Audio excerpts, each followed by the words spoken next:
नमस्कार, स्वराज एक्सप्रेस में एक बार फिर से आपका स्वागत है। मैं हूं आपके साथ ऋषभ सोनी और लेकर आया हूं हमारा खास कार्यक्रम बिग डिबेट। चुनाव नजदीक है, ऐसे में सत्ता की बिसात बिछाने में कोई भी दल पीछे नहीं है। बीजेपी सत्ता में रहने के लिए तैयारी कर रही है, तो वहीं कांग्रेस सत्ता में आने के लिए कई हथकंडे अपना रही है, तो वहीं वोटों में सेंध लगाने के लिए आम आदमी पार्टी खुद को कम आंकने में पीछे नहीं चल रही है। आज चर्चा इसी मुद्दे को लेकर, चर्चा को विस्तार देंगे, लेकिन उससे पहले देख लेते हैं एक रिपोर्ट। सभी राजनीतिक दलों ने 23 की तैयारी के लिए अभी से कमर कस ली है। इसी के चलते प्रदेश बीजेपी कार्यालय में बीजेपी की प्रदेश कार्य समिति की बैठक का आयोजन किया गया। बैठक में बीजेपी प्रदेश अध्यक्ष बी.डी. शर्मा ने कहा कि मोदी सरकार के 9 साल की उपलब्धियों और आगामी कार्य योजना को लेकर चर्चा की। साथ ही कर्नाटक में मिली हार पर शर्मा ने कहा कि कर्नाटक पर क्या चर्चा करनी, चर्चा हम अपने मध्य प्रदेश के विकास को लेकर करेंगे। वहीं केंद्रीय मंत्री नरेंद्र सिंह तोमर ने कहा कि नरेंद्र मोदी भारतीय जनता पार्टी के नेता हैं और पूरे देश में उन्हीं के चेहरे पर चुनाव लड़ा जाता है। बैठक में विभिन्न विषयों को लेकर रणनीति बनेगी। सुशासन के 9 साल पूरे हुए हैं और इसके लिए विशेष कैंपेन चलाया जाएगा। इस बैठक में चर्चा होगी, योजना बनेगी और विधानसभा निर्वाचन भी सन्निकट है, जिसकी तैयारियों में भारतीय जनता पार्टी के कार्यकर्ता बूथ से लेकर राज्य तक सब लगे हुए हैं काम में। तो चुनाव की दृष्टि से भी जो आवश्यक चर्चा होगी वो इस बैठक में की जाएगी। चुनावी तैयारियों पर, संगठनात्मक विषयों पर, चुनाव की आगे की रणनीति पर, सब विषयों पर विस्तार से चर्चा होगी। हमारा केंद्रीय नेतृत्व भी बैठक में रहेगा और प्रदेश का नेतृत्व भी बैठक में रहेगा। 2023 विजय की तैयारी है। कमल का फूल खिलेगा और मध्य प्रदेश की जनता को कमल की तरह उनके चेहरे भी खिला रहे हैं और आगे भी खिलाएंगे, क्योंकि कमल का फूल खुशहाली, समृद्धि और विकास का प्रतीक है। इधर कांग्रेस भी एक के बाद एक वादे जनता के साथ कर रही है। नारी सम्मान योजना के बाद इंदौर में पीसीसी चीफ कमलनाथ ने अपने वादों के पिटारे से इस बार बिजली बिल का वादा जनता को दिया है। कमलनाथ ने ऐलान किया कि 100 यूनिट बिजली बिल माफ की जाएगी और 200 यूनिट पर हाफ बिल देना होगा। 100 यूनिट माफ, 200 यूनिट हाफ। आज कैसे हमारे हर परिवार की क्रय शक्ति बढ़े, ये मेरा लक्ष्य है, जिससे आर्थिक गतिविधि बने। आज बहुत बड़ी आवश्यकता है मध्य प्रदेश में कि आर्थिक गतिविधि बढ़े, और आर्थिक गतिविधि तभी बढ़ेगी जब हम किसानों की मदद करेंगे, हर परिवार की मदद करेंगे। इसका लक्ष्य ये है। निकाय चुनाव में अपनी आमद दर्ज करा चुकी आम आदमी पार्टी ने पूरे जोश के साथ मध्य प्रदेश विधानसभा चुनाव लड़ने का ऐलान कर दिया है, जिससे मुकाबला त्रिकोणीय हो सकता है। विधानसभा चुनाव में बीजेपी को सत्ता बचाने के लिए संघर्ष करना है, तो कांग्रेस मानकर चल रही है कि सत्ता विरोधी लहर पर सवार होकर उनकी सरकार बनना तय है। लेकिन आम आदमी पार्टी भी कहीं न कहीं मध्य प्रदेश में लगातार सक्रियता दिखा रही है। ऐसे में देखने वाली बात ये होगी कि आने वाले चुनाव में सत्ता का मजा तीनों दलों में से कौन चखता है। सलमान खान, स्वराज एक्सप्रेस, भोपाल। तो बिग डिबेट में आज का मुद्दा तैयारी तेज की। अब 2023 में साल के अंत में विधानसभा चुनाव होने वाले हैं और चुनाव को देखते हुए तमाम पार्टियां कमर कस चुकी हैं। तैयारियां जोर शोर से हो रही हैं, जनता से दावे और वादे किए जा रहे हैं, लेकिन अभी पिक्चर बाकी है। इस पर हम बातचीत करेंगे और सबसे पहले पैनल से मुलाकात आपको कराता हूं। बीजेपी प्रवक्ता गुलरेज शेख हमारे साथ जुड़ चुके हैं, कांग्रेस प्रवक्ता राम पांडे जी हमारे साथ जुड़ चुके हैं और स्टूडियो में आप नेता अक्षय हुंका हमारे साथ जुड़ चुके हैं। तीनों मेहमानों का बहुत बहुत स्वागत। और चर्चा की शुरुआत सबसे पहले बीजेपी प्रवक्ता गुलरेज शेख जी से। शेख साहब, इस बार साल के अंत में विधानसभा चुनाव होने हैं, लेकिन इस बार एमपी में सरकार बनाना बीजेपी पार्टी के लिए कहीं ना कहीं थोड़ी सी मुसीबत साबित हो सकता है।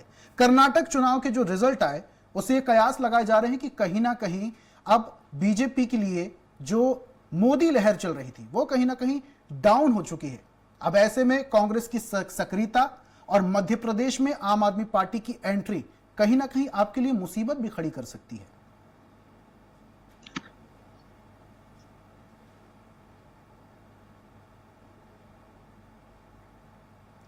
शेख साहब, मेरी आवाज आप तक पहुंच पा रही है? हाँ, आपकी आवाज आ रही है मुझे। आपको आ रही है मेरी आवाज? जी बिल्कुल आ रही है। मेरा सवाल आप तक पहुंचा? नहीं पहुंचा। आपको फिर से मैं दोहरा देता हूं शेख साहब, इस बार मध्य प्रदेश में कहीं ना कहीं अब सरकार बनाना उतना आसान नहीं रहेगा बीजेपी पार्टी के लिए जितना पहले था, क्योंकि कर्नाटक चुनाव के बाद एक कयास लगाए जा रहे हैं कि मोदी लहर जो है मध्य प्रदेश में अब डाउन हो चुकी है। अब ऐसे में कांग्रेस की सक्रियता, ऊपर से मध्य प्रदेश में आम आदमी पार्टी की एंट्री कहीं ना कहीं आपके लिए मुसीबत बन सकती है। देखिए, आम आदमी पार्टी का तो कोई प्रश्न ही नहीं है, कोई उसके पास स्पेस भी नहीं है। ये वैसी ही बात है जैसे गुजरात के समय हम बात कर रहे थे कि आम आदमी पार्टी ये करेगी, वो कर लेगी, और स्वयं अरविंद केजरीवाल जी ने लिख के दे दिया था इतनी सीटें लाऊंगा। परिणाम क्या आया? सिफत हमने सबने देखा था। जहां तक बात है कर्नाटक की और मध्य प्रदेश की, दोनों के बीच में किसी प्रकार का कंपैरिजन नहीं हो सकता। ये बात सच है कि हमने 3-3 बार सरकारें बनाई कर्नाटक में भी, लेकिन एक बार भी मेजोरिटी सरकार नहीं बनी, क्योंकि वहां का स्ट्रक्चर जो है ऑर्गेनाइजेशन का उतना नहीं है, उतना मजबूत नहीं है जितना मध्य प्रदेश का है। यहाँ तो आइडियल स्थिति है भाई साहब संगठन के एतबार से। और अभी तो विपक्ष की अगर बात करें तो विपक्ष नाम की कोई चीज नहीं है। पिछली बार जिस व्यक्ति का चेहरा दिखा कर, जिसके चेहरे का एडवर्टाइज करके इन्होंने वोट लिया था कांग्रेस पार्टी ने, वो तो हमारे साथ है। तो हमारे पास कार्यकर्ता भी है, हमारे पास नेटवर्क भी है, हमारे पास चेहरे भी हैं, हमारे पास नेता भी है, हमारे पास नेतृत्व भी है, हमारे पास नीति भी। शेख साहब, माफ कीजिएगा, बड़े निवेदन के साथ आपको बीच में रोक रहा हूं, लेकिन आप बोल रहे हैं आम आदमी पार्टी की तो जमीन ही नहीं है मध्य प्रदेश में। आपको नहीं लगता कि आम आदमी पार्टी को आप थोड़ा सा हल्के में ले रहे हैं? केंद्र में 2014 से आपकी सरकार है, लेकिन 2 बार दिल्ली में सरकार बना लेना, और पंजाब जिसको कांग्रेस का गढ़ कहा जाता था, पंजाब में कांग्रेस को जमकर पटकनी आम आदमी पार्टी ने दी, सरकार बनाई अपनी, तो इतना हल्के में नहीं लिया जा सकता। मध्य प्रदेश में एंट्री हो चुकी है आम आदमी पार्टी की। देखिए, बात हल्के में लेने की नहीं है। यदि आप इनका ट्रैक रिकॉर्ड एक चेक करेंगे और डाटा को एनालाइज करेंगे तो आप पाएंगे कि आम आदमी पार्टी सक्सेसफुल वहां होती है जहां कांग्रेस रिसीड करती है, जहां कांग्रेस स्पेस छोड़ती है उसको ऑक्यूपाई करती है। भारतीय जनता पार्टी का यदि वोट की बात करें तो दिल्ली में भी विस्तार हुआ, लेकिन कांग्रेस का जो पूरा के पूरा वोट था कुछ फेंस सिटर्स के साथ वो उसमें चला गया। और जो त्रिशंकु मुकाबला होता है उसमें कई बार मैथमेटिक्स से ज्यादा केमिस्ट्री काम करने लगती है। लेकिन मुझे नहीं लगता कि मध्य प्रदेश में वो स्थिति है, और यदि होगी तो फिर तो आप मान के चले कि फिर परिणाम जो होंगे गुजरात की तरह आएंगे बीजेपी के पक्ष में। चलिए ठीक है, वापस से आपके पास आऊंगा। अक्षय जी, पूरी बात आपने सुनी शेख साहब की, बात उनकी भी गलत नहीं है। मध्य प्रदेश में आपके लिए कहीं ना कहीं मुश्किल खड़ी हो सकती है, ऐसे प्रदेश में जहां पर ज्यादा सक्रियता आपकी नहीं देखी गई। 2023 में साल के अंत में चुनाव होने वाले हैं, लेकिन ऐसा प्रदेश जहां पर 2 पार्टियों की ऑलरेडी वर्चस्व है, कांग्रेस और बीजेपी, अब ऐसे में सरकार बनाना या बहुमत ज्यादा हासिल करना आपके लिए भी मुसीबत हो सकती है। बिल्कुल ऋषभ जी, पहले तो मैं इस बात से बिल्कुल इत्तेफाक रखता हूं कि निश्चित तौर पर मध्य प्रदेश में आम आदमी पार्टी के लिए कठिन परिश्रम करने का समय है और पूरी ताकत के साथ लड़ने का समय है। जहाँ तक गुलरेज जी जो बात कर रहे थे, मुझे थोड़ी सी हंसी आ रही थी, क्योंकि गांधी जी ने बहुत पहले कहा था कि पहले वो तुम्हारे को इग्नोर करेंगे, फिर तुम पर हंसेंगे, फिर तुमसे लड़ेंगे और फिर तुमसे हार जाएंगे। तो अभी वो 2nd फेज में चल रहे हैं, 3rd फेज में भी आएंगे और 4th में भी आएंगे। तो प्रॉब्लम वो नहीं है। 16 कुल मिलाकर के नगरीय निकाय है मध्य प्रदेश में। पहली बार हम मध्य प्रदेश में नगरीय निकाय का चुनाव लड़ते हैं, 16 में से 1 सीट आपके यहाँ से ले जाते हैं। आप इसको कहेंगे कि भाई वो ऐसी मैथमेटिक्स हो गया, पता नहीं कोई सा मैथ्स बता रहे थे शेख साहब, इतने परसेंट है, इतने परसेंट वहाँ। मैथ इतना पढ़ा लिखा हूँ नहीं, लेकिन मुझे इतना जरूर समझ में आता है कि 16 में से 1 सीट हमारे पास में, और उनकी 16 में से 8 सीटें बची थी, 8 गायब हो गई थी। तो खैर, जो मुख्य बात है वो ये है कि आम आदमी पार्टी लगातार मध्य प्रदेश में जनता के बीच में काम कर रही है और करती रहेगी। संगठन को लेकर के व्यापक विस्तार चल रहा है। कांग्रेस को देखिए, मैं बहुत एक तो जो अल्टरनेटिव की बात होती है ना हमेशा कि यार इनके पास में स्पेस नहीं है, इस स्टेट में स्पेस नहीं है, उस स्टेट में स्पेस नहीं है। अभी उन्होंने कहा कि हम कांग्रेस जहां वीक होती है, जहां कांग्रेस की सरकार थी पंजाब में, वहां हमने कांग्रेस को हरा करके अपनी सरकार बनाई, और आप कह रहे हैं जहां कांग्रेस वीक होती है वहां हम अच्छा परफॉर्म करते हैं। तो मेरे को लगता है कि बीजेपी का मोटा मोटा आइडिया ये रहता है कि भाई किसी भी तरीके से इनको इग्नोर करते रहो, इनको स्पेस नहीं लेने देना, भले ही आवाज उठाए। हम जनता की आवाज उठा रहे हैं। आज आपने हमें इसीलिए बुलाया ना क्योंकि आपने देखा कि जमीन पर आम आदमी पार्टी काम कर रही है, इसीलिए एक ऑल्टरनेटिव जैसा उभर रही है। इसीलिए आपको लगा कि नहीं यार ये एक पार्टी है, महत्वपूर्ण पार्टी है, इसको यहाँ पर स्टूडियो में बैठाने की जरूरत है, इनको इनकी बात को लोगों तक पहुंचाने की जरूरत है। तो स्वाभाविक सी बात है कि मध्य प्रदेश में आम आदमी पार्टी का विस्तार हो रहा है। और कांग्रेस का तो देखिए, कांग्रेस के दो प्राइमरी प्रॉब्लम्स हैं। एक तो जो उनका हमेशा का है कि भाई पहले जीत जाएंगे और फिर बिक जाएंगे, ये उनकी एक टेंडेंसी सी बन गई है, केवल मध्य प्रदेश में नहीं तमाम जगहों पर ऐसा होता रहा है। और जो दूसरी बात है वो ये है कि इनके पास में मैंने हमेशा देखा है कि विजन की भारी कमी होती है। कमलनाथ जी कल जो घोषणा करके आए इंदौर में 100 यूनिट माफ, 200 यूनिट हाफ, ये कहां से लेकर के आए? बिजली के बिल क्या पिछले 1 साल में बढ़े? बिजली के बिल तो सालों से बढ़ रहे हैं। जब आपकी सरकार थी 2018 में, तब भी बिजली के बिल बढ़े हुए रहते। तब तो आपने नहीं कहा था कि भाई 200 यूनिट माफ कर देंगे, 300 यूनिट माफ कर देंगे। और आप दिल्ली के, पंजाब के मॉडल को कॉपी करने की कोशिश कर रहे हो, उसमें भी कुछ गड़बड़ झाला कर दे रहे हैं। वहां हम दिल्ली में 200 यूनिट दे रहे हैं, पंजाब में 300 दे रहे हैं, आप यहां पर आकर के 100 यूनिट दे रहे हैं। तो ये साफ बता रहा है कि आप कहीं नकल करने की कोशिश करें, क्योंकि विजन है नहीं तो नकल करना है। नकल आपकी ठीक चल नहीं पा रही है। तो कुल मिला के अक्षय साहब, आपकी बात से यह समझा जाए कि इस बार आम आदमी पार्टी के पास एक विजन भी है और जनता के पास एक विकल्प भी है आम आदमी पार्टी के तौर पे। वापस से आऊंगा आपके पास, कांग्रेस प्रवक्ता राम पांडे जी भी हमारे साथ जुड़े हुए हैं। राम साहब, पूरी बात आपने अक्षय जी की भी सुनी और शेख साहब की भी सुनी। इस बार उतना मुश्किल हो सकता है कांग्रेस पार्टी के लिए 18 साल से जो पार्टी राज कर रही है मध्य प्रदेश में, उसे हराना, और उसके अलावा आम आदमी पार्टी की एंट्री कांग्रेस पार्टी के लिए कहीं ना कहीं मुसीबत भी खड़ी हो सकती है। एक जिक्र कर रहे थे अक्षय साहब, 16 निकाय सीटों पर 1 सीट जीत जाते हैं आम आदमी पार्टी से। और जहां तक मुझे ध्यान भी है, केजरीवाल का दौरा भी हुआ था, लाखों की संख्या में जनता वहां पर पहुंची थी। तो अब इस बार जनता के पास तीसरा विकल्प भी है। आम आदमी पार्टी की यदि मध्य प्रदेश में बात करें तो 230 विधानसभा में इनके पास 2-4 प्रत्याशी भी नहीं। ये केवल लार टपका कर बैठे हुए हैं कि कोई भी बीजेपी से या कांग्रेस से आ जाए और वो हमारी पार्टी से चुनाव लड़ ले।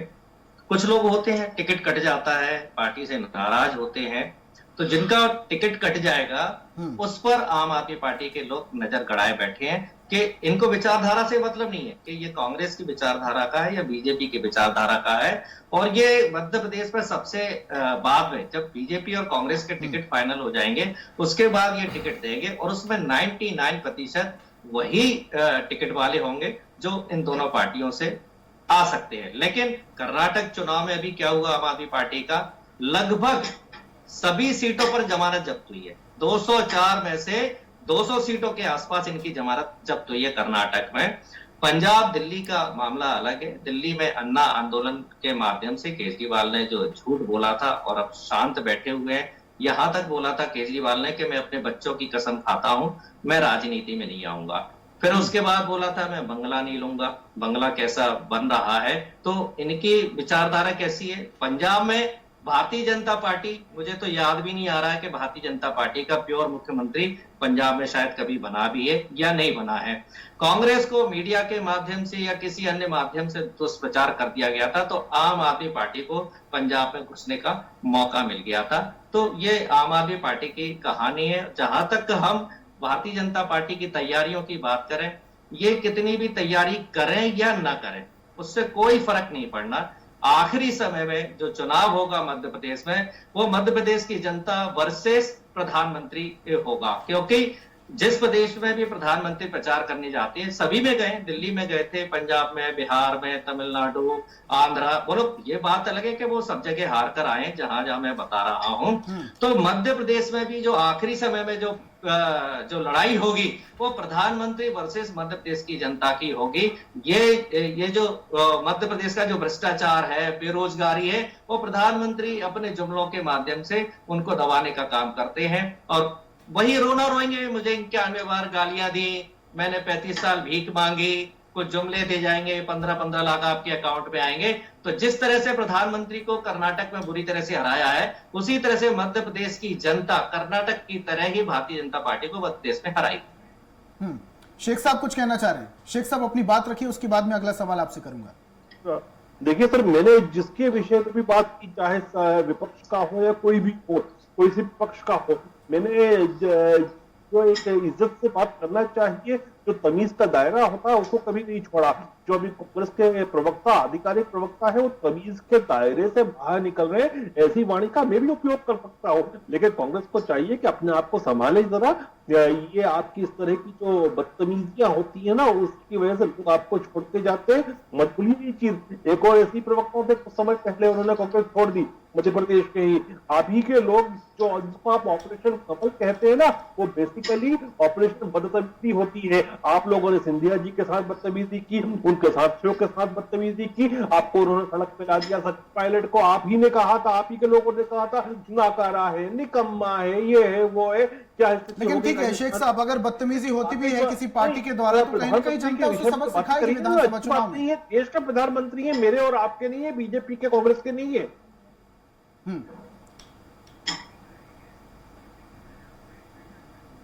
मेरा कहना यही है कि डिबेट हो रहा है, संवाद हो रहा है, चर्चा हो रही है, और तो चर्चा की तो मर्यादा होनी चाहिए शब्दों की। ठीक है शेख साहब, वापस से आऊंगा आपके पास।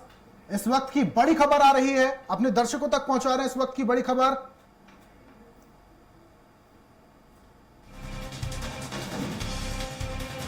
आरबीआई का बड़ा फैसला, इस वक्त की बड़ी खबर।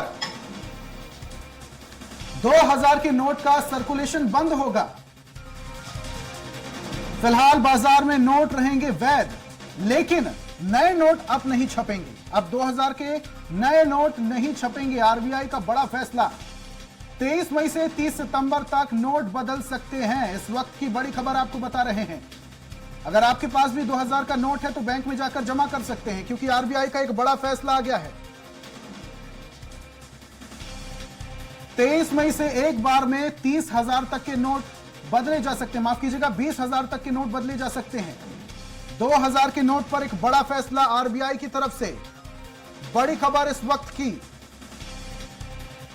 और सीधा वापस से अपनी चर्चा की ओर रुख करते हैं। हमारे सहयोगी जुड़े हुए हैं, तमाम पैनलिस्ट जुड़े हुए हैं। कांग्रेस प्रवक्ता राम पांडे जी जुड़े हुए हैं। राम साहब, एक बड़ा फैसला आरबीआई की तरफ से आया है। 2000 का नोट अब वैध नहीं होगा, यानी कि अब 2000 के नए नोट नहीं छपेंगे। फिलहाल जो नोट हैं वो रहेंगे वापस से, लेकिन जो नए नोट हैं वो अब नहीं छपेंगे। एक बड़ा फैसला।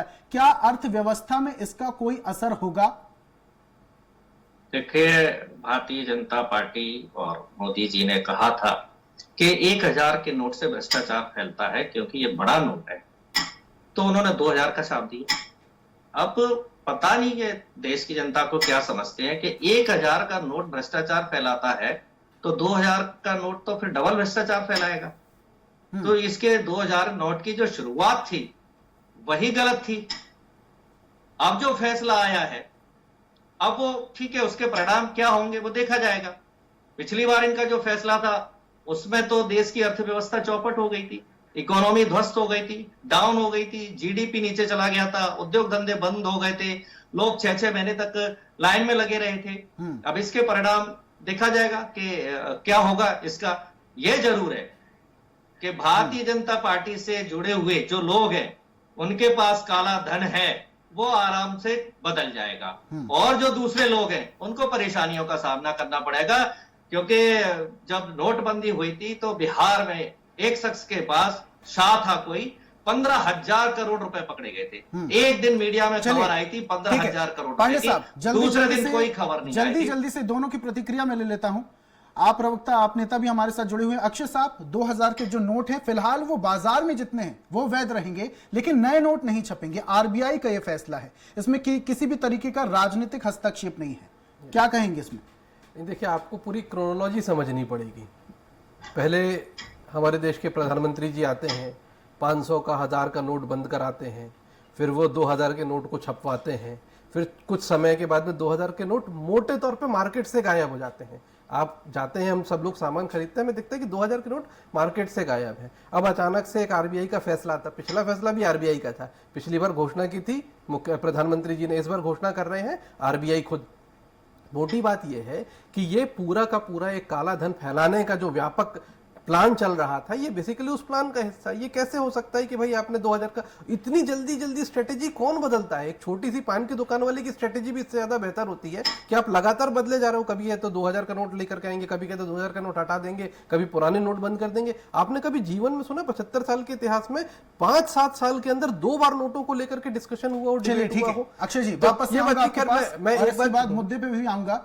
शेख साहब अपनी प्रतिक्रिया दीजिए। 2000 के नोट जो अभी फिलहाल बाजार में वो वैध रहेंगे और उन्हें बदला भी जा सकता है बैंक जाकर, लेकिन अब नए नोट नहीं छपेंगे। किस तरीके से आरबीआई के इस फैसले को देखते हैं आप? ये प्रक्रिया आपने पिछले लंबे समय से देखी होगी कि इन नोटों की तादाद मार्केट में कम होती जा रही थी। तो ये डीमोनेटाइजेशन नहीं है, ये रीमोनेटाइजेशन है कि सिलेक्टिवली उस नोट की पैदाइश को कम कर दिया जाए और धीरे धीरे उसको बैंक अपने पास कर ले। और जो आरबीआई ने इस पे कहा है तो उन्होंने बड़ा स्पष्ट कहा है, आप इस शब्द को समझिए, पब्लिक में हाँ, पब्लिक शुड नहीं है, पब्लिक में deposit 2000 rupees bank notes into their bank accounts and और exchange them into bank notes of other denominations at any bank branch until 30 सितंबर। और ये जो है वो लीगल टेंडर रहेंगे, तो आपकी मर्जी है, आप करो ना करो, लेकिन वो लीगल टेंडर के उसमें रहेंगे स्वरूप में। इससे किसी आम आदमी को कोई फर्क नहीं पड़ना। ठीक है, हो सकता है कि कांग्रेस के प्रवक्ता बहुत उछल कूद बचा रहे थे क्योंकि उनके इन लोगों के पास काला धन होता है तो शायद इनको कुछ पीड़ा होती होती, डर होता होगा। ठीक है शेख साहब, वापस से अपने मुद्दे पे आते हैं। राम साहब, मध्य प्रदेश में विधानसभा चुनाव होने वाले हैं और इसको देखते हुए कांग्रेस की तैयारी भी अब देखने को मिल रही है। सक्रियता कांग्रेस नेताओं की देखने को मिल रही है, जमीनी स्तर पर देखने को मिल रही है, लेकिन कंपटीशन अभी कहीं ना कहीं कम नहीं हुआ है। अब ऐसे में जो विजन है, आपको नहीं लगता कि कुछ ना कुछ कॉपी हो रही है? मुख्यमंत्री शिवराज सिंह चौहान ने बोला कि लाडली बहनों को 1000 रुपए अकाउंट में देंगे, तो वहां से कांग्रेस की तरफ से भी ऐलान हो गया कि हम 1500 रुपए देंगे बिना किसी टर्म्स एंड कंडीशन के, 500 रुपए सिलेंडर देंगे। अब एक नया फैसला आ गया है, बेरोजगारी पर भी कई सारे बयान दिए गए। जी,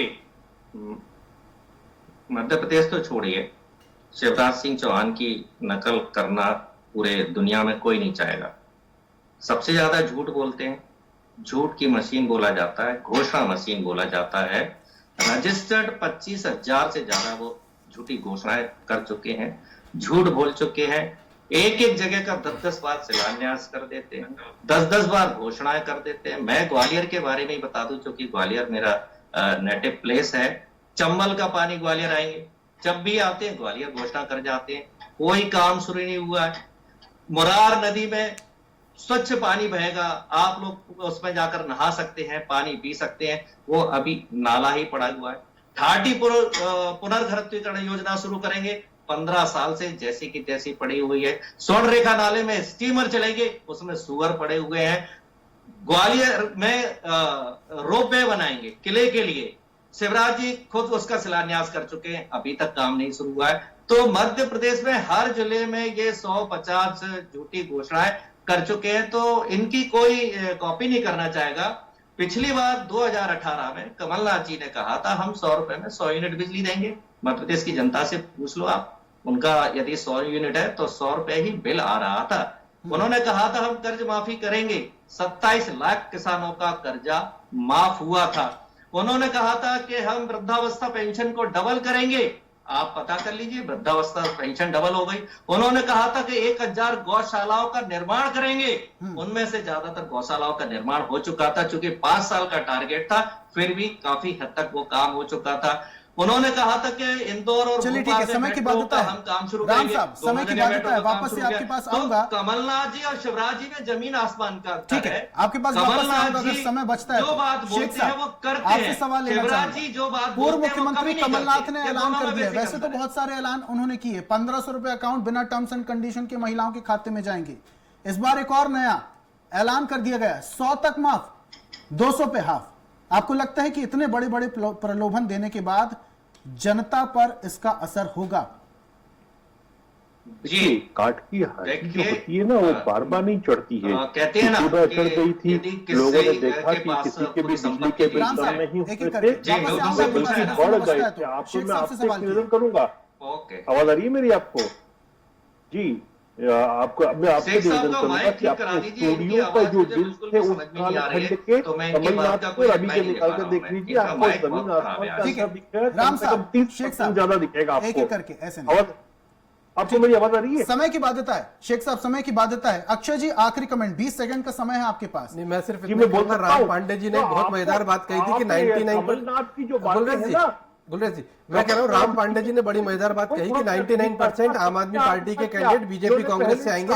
मैं कह रहा हूँ कि वो स्टाम्प पेपर पर लिख कर देते, साइन कर देते हैं, या तो आप राजनीति छोड़ दीजिएगा या हम छोड़ देंगे। ये बेकार के झूठे मूठे प्रलोभन, झूठे मूठे आरोप लगाने से कुछ होगा नहीं। मध्य प्रदेश की जनता को दिख रहा है आम आदमी पार्टी क्या कर रही है और कांग्रेस ने क्या किया और भाजपा ने क्या किया। चलिए ठीक है, बहुत बहुत शुक्रिया हमारे साथ तीनों मेहमानों का जुड़ने के लिए। बीजेपी से हमारे साथ गुलरेज शेख जी जुड़े हुए थे, कांग्रेस से राम पांडे और आम आदमी पार्टी से अक्षय हुंका जी। तीनों मेहमानों का हमारे साथ जुड़ने के लिए, अपने तर्क रखने के लिए बहुत बहुत शुक्रिया। और आज का विषय था तैयारी 23 की। मध्य प्रदेश में 2023 में विधानसभा चुनाव है और चुनाव को देखते हुए तमाम पार्टियां जमीनी स्तर पर उतरकर अपनी तैयारियां तेज कर चुकी हैं। अब देखने वाली बात यह है कि इन तैयारियों का असर जनता पर क्या होता है। एक नए विषय के साथ, एक नई चर्चा के साथ कल फिर हाजिर होंगे। तब तक के लिए मुझे दीजिए इजाजत और आप देखते रहिए स्वराज एक्सप्रेस। नमस्कार।